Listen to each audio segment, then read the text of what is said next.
제발 저희 엄마와 부적절한 관계를 맺은 유력 정치 관계자를 엄벌해 주세요. 저는 평범한 중학생이었습니다. 하지만 지금 제 집은 무너져 내렸습니다. 이건 제가 직접 겪은 이야기입니다. 엄마의 변화. 작년 엄마는 선거 활동을 돕는 일을 했습니다.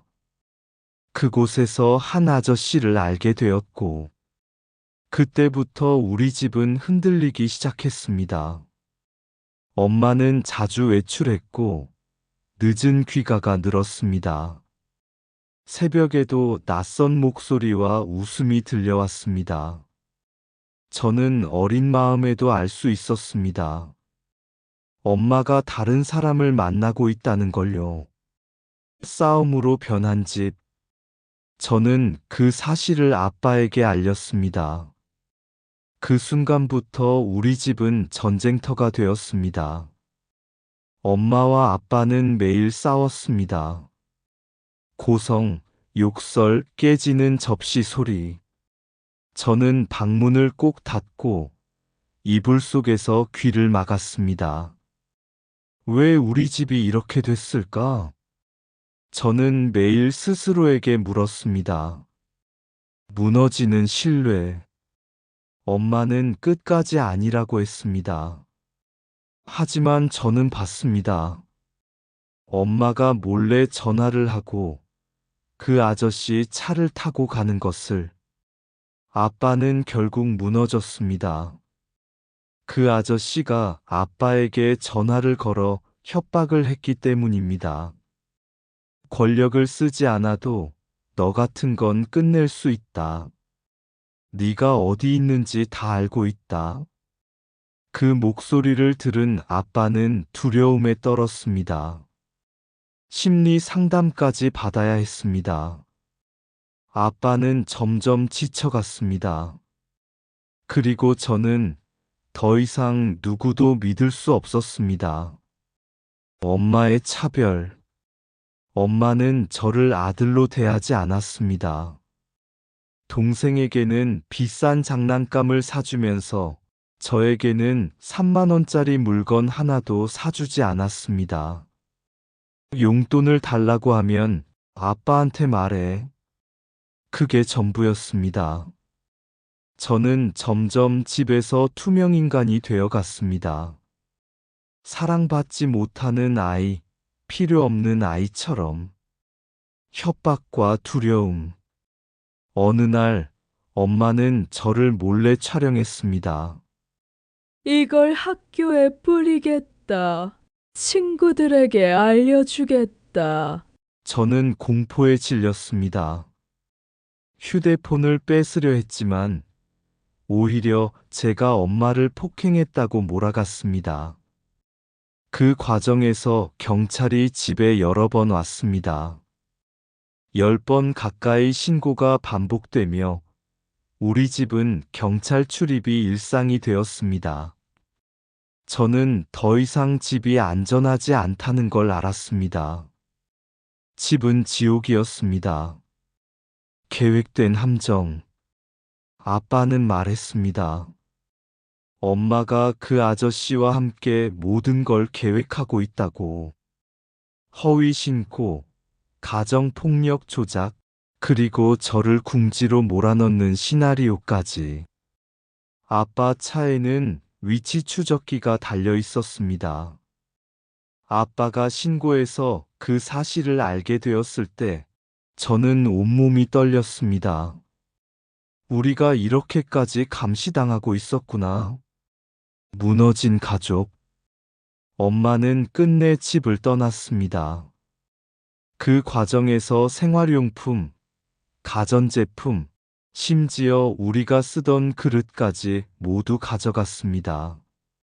저는 엄마가 밉습니다. 하지만 동시에 아직도 그리웠습니다. 이런 모순된 감정이 저를 더 아프게 했습니다. 저는 중학생입니다. 제 이야기는 단순한 가정 문제에서 시작됐습니다. 엄마가 다른 남자를 만나고 그 때문에 집이 무너졌습니다. 그런데 이제 저는 더 이상 피해자가 아닙니다. 이제는 제가 선택해야 할 차례입니다. 끝없는 절망. 엄마가 집을 떠난 뒤 우리 집은 텅 비어 있었습니다. 아빠는 점점 무너져 갔습니다. 웃음은 사라지고 집 안에는 한숨과 술 냄새만 가득했습니다. 학교에서도 저는 웃을 수 없었습니다. 친구들이 농담을 해도 제 마음은 이미 무너져 있었습니다. 그러던 어느 날 엄마의 방에서 떨어진 작은 녹음기를 발견했습니다. 호기심에 재생 버튼을 눌렀을 때 제 온몸은 얼어붙었습니다. 그 애는 이제 필요 없어. 아빠만 무너뜨리면 돼. 엄마와 그 남자의 목소리였습니다. 저를 제 존재 자체를 지워버리려는 대화.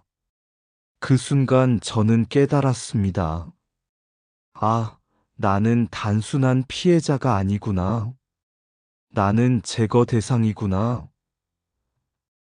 선택의 순간. 그날 밤, 저는 결심했습니다. 이대로 당하고만 있지 않겠다고. 저는 컴퓨터를 좋아했습니다. 코딩을 배우고 보안을 공부하는 게 취미였죠. 그 취미가 이제 무기가 될 줄은 몰랐습니다.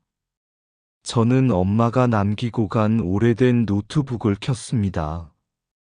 비밀번호는 놀랍게도 단순했습니다.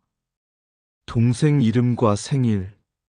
로그인에 성공한 순간 제 눈앞에 쏟아진 건 수십 개의 대화창.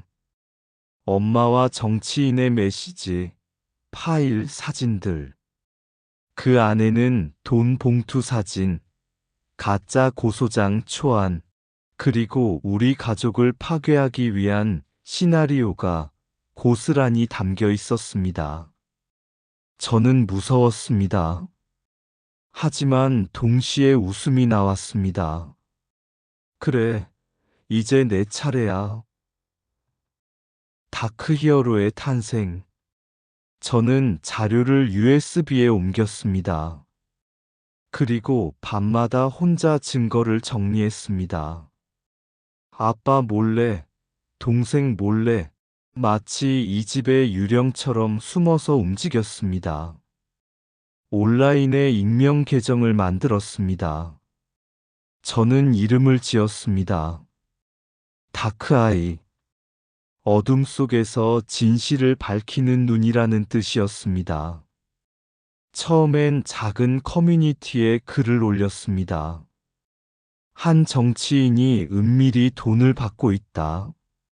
사람들은 믿지 않았습니다. 하지만 녹음 파일을 올리자 반응이 폭발했습니다. 수천 개의 댓글, 수만 번의 공유, 그리고 언론사 기자들의 쪽지. 저는 두려웠지만 동시에 짜릿했습니다. 이제야 내가 힘을 가진 것 같았습니다. 배신과 함정. 하지만 세상은 그렇게 쉽게 변하지 않았습니다. 엄마는 제가 뭔가 하고 있다는 걸 눈치챘습니다. 밤마다 제 방을 뒤지고 USB를 빼앗으려 했습니다. 저는 사력을 다해 막았습니다. 그러던 어느 날 아빠가 갑자기 경찰에 불려갔습니다. 정치인이 아빠를 허위 폭로의 배후라고 지목한 겁니다. 아빠는 눈물을 흘리며 말했습니다. 이제 끝난 것 같다. 저는 그날 밤 울지 않았습니다. 대신 노트북을 켰습니다. 그리고 마지막 카드를 꺼냈습니다. 저는 모든 증거를 해외 서버에 업로드했습니다. 그곳은 절대 삭제할 수 없는 곳. 아무리 권력을 써도 막을 수 없는 곳. 그리고 버튼을 눌렀습니다. 전송 완료. 다음 날 아침 뉴스 헤드라인은 이렇게 시작됐습니다. 유력 정치인 불법 자금 불륜 의혹 증거 유출. 세상은 발칵 뒤집혔습니다. 몰락과 새로운 시작.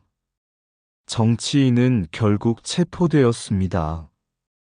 엄마도 공범으로 법정에 서게 됐습니다. 법정에서 엄마는 저를 바라봤습니다. 눈물에 젖은 얼굴로 말했습니다. 넌 어떻게 나를 이렇게까지? 저는 속으로 대답했습니다. 엄마, 넌 이미 우리를 버렸잖아. 그날 저는 피해자가 아니었습니다. 저는 증언자였고 진실을 세상에 드러낸 사람이었습니다. 재판이 끝나고 집으로 돌아오는 길, 저는 하늘을 올려다보았습니다. 어릴 적엔 무서웠던 어둠이 이제는 제 편처럼 느껴졌습니다. 저는 아직 학생입니다. 하지만 진실을 밝히는 데 나이는 중요하지 않았습니다. 누군가는 이 싸움을 해야 했으니까요. 이건 제 선택이었습니다.